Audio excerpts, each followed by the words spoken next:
When someone compliments you and asks for a favor, what does it mean? The right compliment can change your entire day. A bad compliment can ruin it.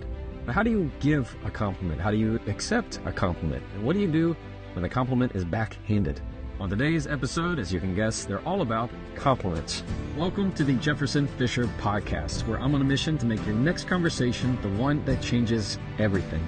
If you enjoy learning tools to improve your communication, I'm going to ask you to follow this podcast, and if you would, please leave a review.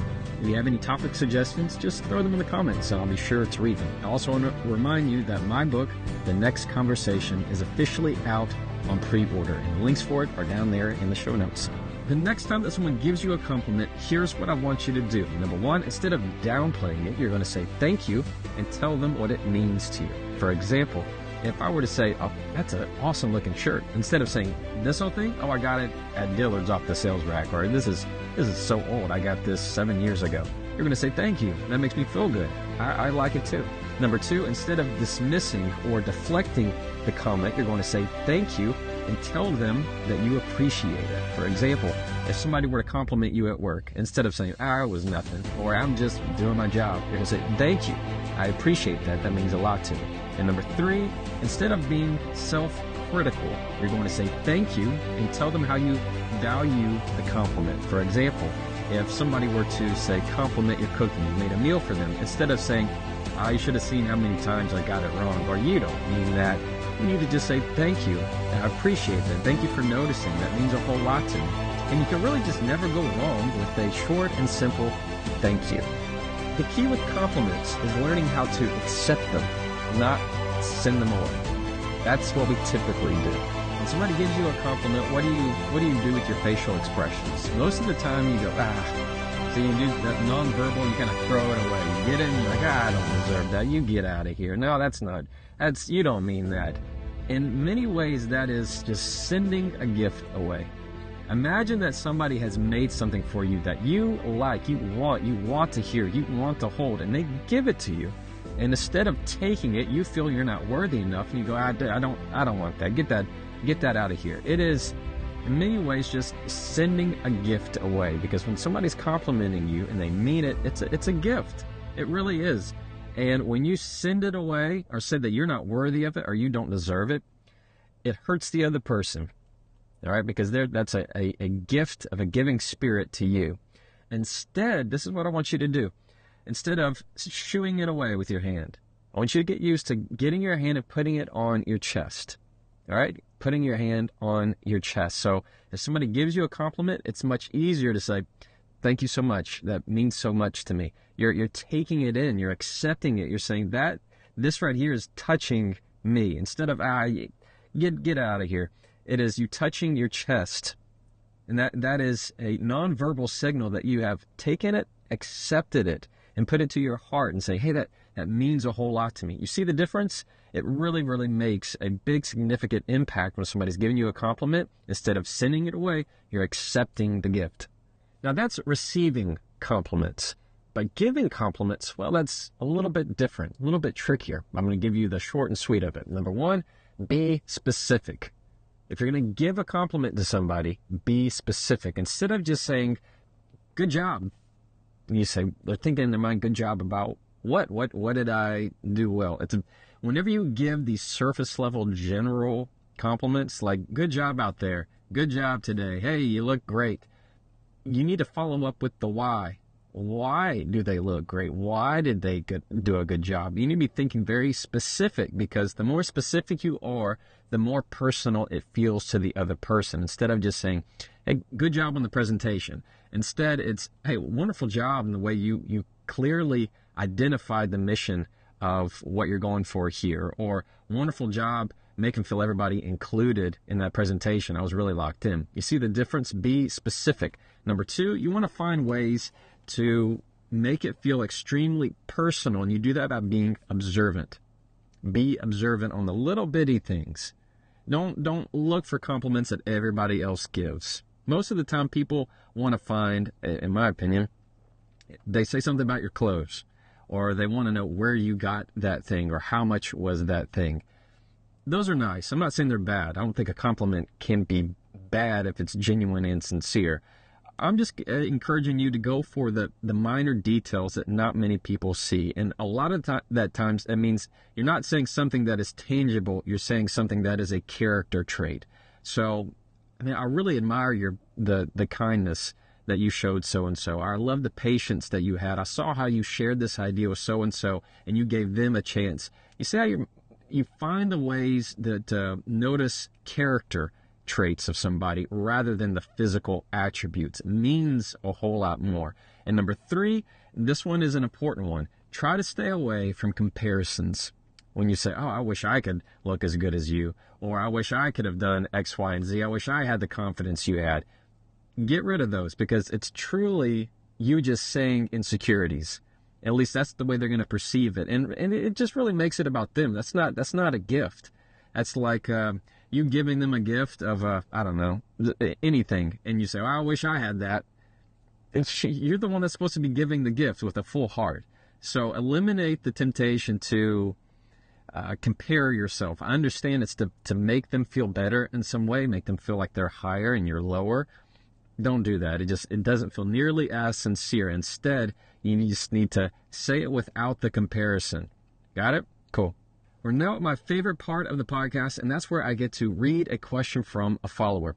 Those that are part of my newsletter are able to ask me questions, and I'm able to answer them. And if you're not part of my newsletter, I'm going to encourage you to do that. You can go ahead and sign up there in the show notes, and if you have a question, just email me. I'd be happy to email you back, and it's a whole lot of fun for me.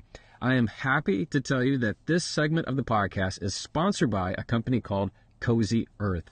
And Cozy Earth is a sponsor of this podcast because, well, I use their products. Their bed sheets are on my bed right now. I am a terribly hot sleeper, and their sheets are some of the coolest temperature-wise that I found, and I am in love with them. My wife loves their products. She loves their pajamas. The sweatshirts are great. The hoodies are great. And so if you're looking for something to keep you warm and cozy and comfortable, there's a reason it's called Cozy Earth. So if you're looking for something this holiday season, I encourage you to try them out. You can go to cozyearth.com/Jefferson and use the code Jefferson for 40% off. That's cozyearth.com/Jefferson and use the code Jefferson for 40% off. All right, today's question from a follower is from Rob. He's down in Florida. Rob says, hey man, love your content. Thanks, Rob. I need your help. I tend to be the victim of backhanded compliments at work. Typically, it's what happens in a meeting where there is multiple people and I lock up and I don't know what to say. I tend to just laugh it off, but I love to have some phrases that I can use when it happens. Thanks. Rob, I'm sorry about that, dude. I don't like that at all. So we're gonna knock this out right now. We're gonna put an end to those. When somebody's giving you a backhanded compliment, well, for those that don't know, a backhanded compliment is something that it sounds like a compliment on its face, but beneath the surface, there's a tone that is sarcastic, a tone that you can tell it's not really genuine, and it's meant as a slight at you. It's not a flower, it's a dagger kind of thing, where it's not meant to be something nice for you. Here's what I want you to do, Rob. Number 1, when that happens, I want you to just take 5 to 7 seconds. You're going to take a little breath. You're going to let that comment just fall to the ground. And you're going to repeat what they said. So, Rob, let's say that someone tells you, Rob, you're smarter than you look, man. If they meant it as a slight, you can easily just take a beat and repeat back to them. Say, I'm smarter than I look. And that's going to put the ball on their side of the court. Now, all of a sudden, the spotlight on you, the spotlight's going to be on them. That everybody's going to think, yeah, what did you mean by that? And it's going to give them a choice. Are they going to double down on it? Or are they going to clarify it? Most of the time, Rob, what they do is they clarify it. They kind of fumble over their words. And they go, oh, I mean, I just blah, blah, blah, blah. And they're going to realize that kind of stuff isn't going to fly with Rob anymore. I'm not going to mess with him. I'm not going to say that kind of thing to him. Also, let's put it as number 2. Rob, if they give you a backhanded compliment that you find is really egregious, as something that is really rude, I want you to do this. Let's put it in terms of, I'm trying to think of a backhanded compliment. Let's say they said something like, well, I'm surprised you caught that. I'm surprised you did X, Y, and Z. They're surprised at something that should be really normal. And they really put it as a put down on your intelligence. Most backhanded compliments are criticizing people's intelligence. When that happens, I want you to be encouraged to say this. You're going to ask this. Did you mean to say that out loud? Did you mean to say that out loud? It just catches them totally off guard. Again, it puts the spotlight all back on them. And often, they typically apologize, or they will say something like, oh, I meant, well, what I meant was, and they'll trip over their words. And again, they'll know, I'm not going to say that with Rob anymore. Number 3, here's another one. You just say thank you. Say thank you. It's a confidence move, Rob. When somebody gives you a backhanded compliment and you know that it's a backhanded compliment, you can just say, well, thank you. Thank you. And it's this move of saying, I know what you meant and you know what I meant, but I'm just going to choose to take the high road. You're not going to hurt my confidence in some way. So you just say thank you. And you're going to be the one that contains all of and keeps all of the control when it comes to those situations. So you're not going to be left the victim of that anymore. All right. And if they keep doing it, just you tell them to call me. That's what we'll do. But yeah, follow those 3 steps, Rob, and you're going to be in a good place, brother. Thank you for listening to the Jefferson Fisher Podcast. If you enjoyed this podcast, I'm going to ask you to follow it. And if you would, please leave a review, leave a star. Any way to support it really makes a difference for me. Today, we learned that if you want to accept a compliment, you need to not throw it away. Don't discard it with your hand. You need to put your hand on your chest and accept it and say things like, I appreciate that. Thank you so much. It means a lot to me. That makes me feel good. You're not going to dismiss it, deflect it, or be self-critical of yourself. If you want to give a compliment, number 2, we learned that you're going to be specific, be observant, and make sure that you don't compare yourself between you and the other person. And number 3, when it comes to backhanded compliments, like I said to Rob, you want to make sure that you are the one that stays in control. So you can just say thank you and make it a control that you're the one with all the confidence, or you give it about 5-7 seconds and say, did you mean to say that out loud? And that's the way you're going to handle a backhanded compliment. And as always, you can try that and follow me